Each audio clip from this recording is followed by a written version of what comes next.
Un any més, el Moll de la Fusta s'omple de festa i música. Torna la Festa de la Diversitat, que arriba com sempre carregada de tallers, xerrades, mostres gastronòmiques i sobretot música. 3 dies de festa per conèixer altres cultures i formes d'entendre el món i la vida. Però la Festa de la Diversitat és molt més que una simple festa i, com ja sabeu, té una part important de denúncia.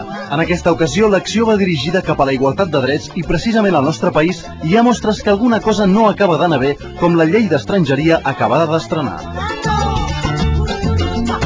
La llei d'estrangeria és una llei que regula específicament els drets de les persones estrangeres, discriminant-los així, creant 2 tipus de ciutadans, uns ciutadans de primera classe i uns de segona classe.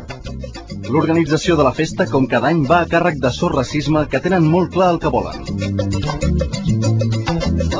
I hauríem de demanar al govern que tractés aquestes persones immigrades com a ciutadans i com a veïns nostres que són, o companys de feina, o ciutadans com qualsevol altra persona.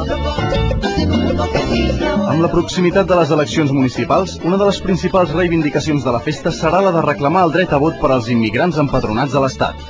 L'organització demana igualtat de drets i evitar així la creació de 2 tipus de ciutadans en funció dels seus drets.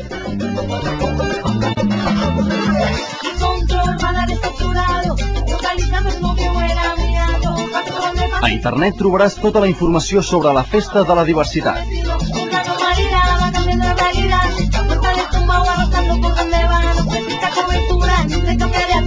Si vols participar en una festa que parla d'interculturalitat, en què es barreja la música i la protesta, no pots faltar a la Festa de la Diversitat del 16 al 18 de maig al Moll de la Fusta.